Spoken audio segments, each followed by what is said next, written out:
Doctor ইউনূসের সঙ্গে বিশ্বব্যাংক প্রধানের বৈঠক। অর্থনীতি পুনর্গঠনে $350 কোটি দিবে সংস্থাটি। নতুন বিনিয়োগে আগ্রহী চীন।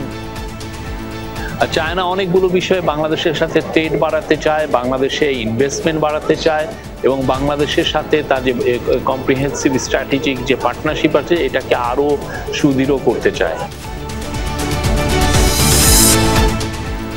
রাজধানী সহ দেশের বিভিন্ন জায়গায় মুষলধারে বৃষ্টি, চরমে যানজট ভোগান্তি। বৈরী আবহাওয়া বাড়ছে ডেঙ্গুর প্রকোপ।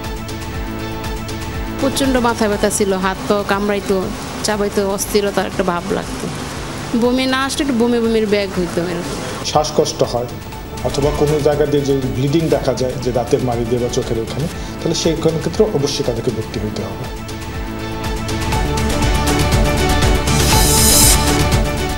বাড্ডায় দুলাল সর্দার হত্যা মামলায় শেখ হাসিনা সহ ৪৫ জনের বিরুদ্ধে মামলা। গুলিতে চোখ হারানো আবুল কালাম বাদী হয়ে মামলা করলেন ৬১ জনের নামে।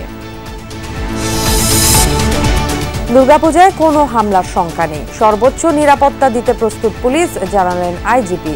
পর্যটন খাত টেকসই করতে সবার সহায়তা কামনা। সনাতন ধর্মাবলম্বী যারা তাদের ধর্মীয় সাড়ম্বরে সেটি পালন করবে এবং বাংলাদেশ পুলিশ সেখানে পূর্ণ নিরাপত্তা দিবে। স্থানীয় তদারকি না থাকায় বেপরোয়া টিসিবির ডিলাররা। অনেকেই কালো বাজারে বিক্রি করছেন চাল, ডাল, তেল সহ নিত্যপণ্য। 10 টাকা 15 টাকা দিয়ে কিছু করে দেয়, আর আমরা জানি লাইন দিয়ে খাইছে 3টা 4টা লয়া আঙ্গ দেয় না। হেরা মাল বাহিরে বিক্রি করে দেয়। আমি 3 মাস যাবত পাইতেছি না, আইলেই বলে শেষ।